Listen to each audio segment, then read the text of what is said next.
Morning 1 മണിക്കായിരുന്നു കേട്ടോ bus. അത് കാരണം കൊണ്ട് ഞങ്ങൾ പ്രാർത്ഥിച്ചൊക്കെ ഇറങ്ങിയായിരുന്നു. നല്ല കാര്യത്തിന് പോണതല്ലേ, പ്രാർത്ഥിച്ചിറങ്ങാമെന്ന് കരുതി. അതുപോലെ നമ്മൾ ഊബർ ബുക്ക് ചെയ്തിട്ടുണ്ടായിരുന്നു കേട്ടോ. 1 മണിക്കായതുകൊണ്ട് തന്നെ നമ്മൾ 12 മണിയൊക്കെ ആയപ്പോഴേക്കും ഊബർ ബുക്ക് ചെയ്തു. ഊബർ വന്നു. വന്ന് ഞങ്ങൾ വണ്ടിയിൽ കയറി. ഞങ്ങൾ 4 പേരുണ്ടായിരുന്നു കേട്ടോ. ഞാൻ, എൻ്റെ ഹസ്ബൻഡ്, പിന്നെ എൻ്റെ സിസ്റ്ററിൻ്റെ ഹസ്ബൻഡ്. ഞങ്ങൾ 4 പേരും കൂടിയാണ് ഊട്ടിക്ക് ട്രിപ്പ് പോകാൻ പ്ലാൻ ചെയ്തിരുന്നത്. കുറച്ച് നാളായിട്ട് പ്ലാൻ ചെയ്തിരിക്കുകയായിരുന്നു. അപ്പോൾ ഇപ്പോൾ ഡിസംബർ ആയതുകൊണ്ട് നമുക്ക് പോകാമെന്ന് കരുതി.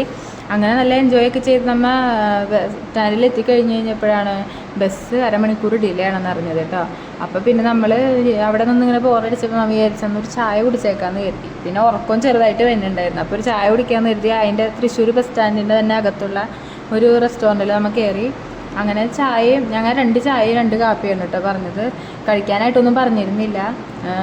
ചായ കുടിച്ചു തുടങ്ങിയപ്പോഴാണ് ഒന്നിനും കൊള്ളുണ്ടായിരുന്നില്ല കേട്ടോ. കാപ്പി പിന്നെയും കുഴപ്പമില്ലായിരുന്നു, പക്ഷേ ചായ ഒട്ടും കൊള്ളില്ലായിരുന്നു. ഒരു പച്ചവെള്ളം ചോദിക്കുന്ന മാതിരിയൊക്കെ തോന്നി. അപ്പോൾ പിന്നെ ഞങ്ങൾ അത് കാരണം കൊണ്ട് തന്നെ വേറെ ഒന്നും ഓർഡർ ചെയ്യാനായിട്ട് നിന്നില്ല കേട്ടോ.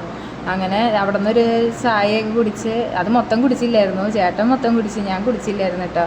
അങ്ങനെ ചായയൊക്കെ കുടിച്ച് ഞങ്ങൾ പയ്യെ ഇറങ്ങിയപ്പോഴേക്കും ബസ് വന്നു. പിന്നെ ഞങ്ങൾ നല്ല ഹാപ്പി ആയിട്ട് ബസ്സിലൊക്കെ കയറിയിരുന്നു. ഇനി ബാക്കിയുള്ള വിശേഷങ്ങൾ നമുക്ക് അടുത്ത പാട്ടിൽ കാണാം കേട്ടോ.